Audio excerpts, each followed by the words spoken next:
Assalaamu calaykum soo dhowaada muuqaalkan waxaan ku dul maraynaa anagoo faahfaahintiisa ku dheeraanaynin tobanka xayawaan oo dhif iyo naadir ah in la arko kuwa ugu layaabka badan waxaan ku soo qaadan doonaa qaybta dambe ee muuqaalka.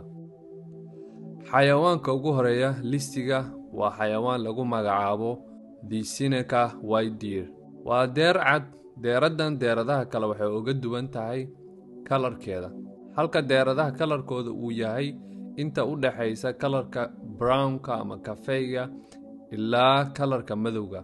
Deeradan cad inta badan waxaa laga helaa xero ciidanka wax ku kaydsan jireen intii lagu guda jiray dagaalkii labaad ee adduunka ilaa 2000. Xeradaas waxay ku taalaa magaalada New York, Seneca County. Tiradooda hadda waxaa lagu qiyaasaa inay gaarto ilaa 300. Xayawaanka labaad waxaa lagu magacaabaa the elephant shrew.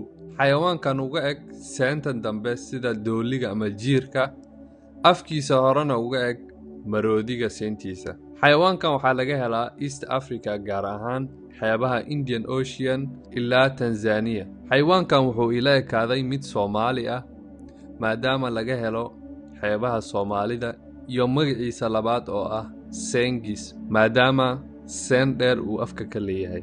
Lugihiisa dhirirkooda marka loo barbar dhigo jirkiisa ayaa waxay ka dhigayaan naasleyda yaryar kan ugu orodka badan. Wuxuu ordi karaa 28 kilomitir saacadiiba ama 17 mayl saacadiiba. Xayawaanka saddexaad waxaa lagu magacaabaa the Rondo dwarf. Waa xayawaan yar oo seen dheer leh, dhegihiisa iyo indhihiisana ay waaweyn yihiin. Xayawaankan waxaa laga helaa dalka Tanzania. Culayskiisana waa mid aad u fudud, wuxuu gaaraa in ka yar 100 gram. Xayawaanka afaraad waxaa lagu magacaabaa giant salamander. Baashan weyninka badan waxay ku nooshahay biyaha. Dadka badana markay biyaha ku arkaan waxay u maleeyaan yaxaas muuqaalkeeda sida u samaysan tahay, laakiin wax saameyn ama laha. Xayawaanka shanaad waxaa lagu magacaabaa fossa. Fossa waxay leedahay seen dheer. Fossa waxaa laga yaabaa inaad horey u aragtay haddii aad daabatay kartuunka lagu magacaabo Madagascar, waxaana laga helaa jasiiradan Madagascar. Xayawaanka lixaad waxaa lagu magacaabaa kakabo. Waa shimbir ka mid ah shimbiraha baarodka laakiin aan duuli karin. Taas waxay ka dhigaysaa baarodka keliya aanan duulin. Waxay ku nool yihiin New Zealand, keliya waxaa ka hartay 160.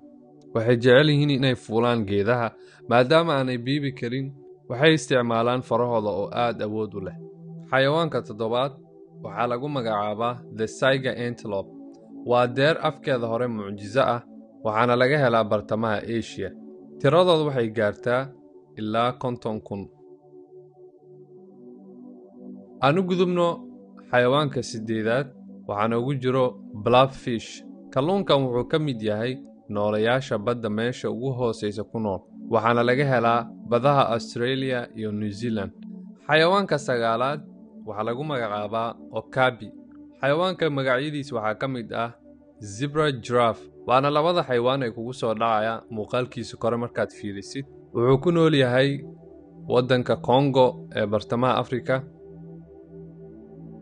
waxaana ugu jiro xayawaanka tobanaad red-lipped batfish. waa kalluun meekabkiisa u marsan yahay oo aad u diyaarsan. wuxuu ku nool yahay badda jasiirad ku taala dalka Costa Rica. haddii ilaa dhammaadka aad daawatay muuqaalkan waad ku mahadsan tahay. fadlan like saar muuqaalkan. assalaamu calaykum waraxmatullaahi wabarakaatu.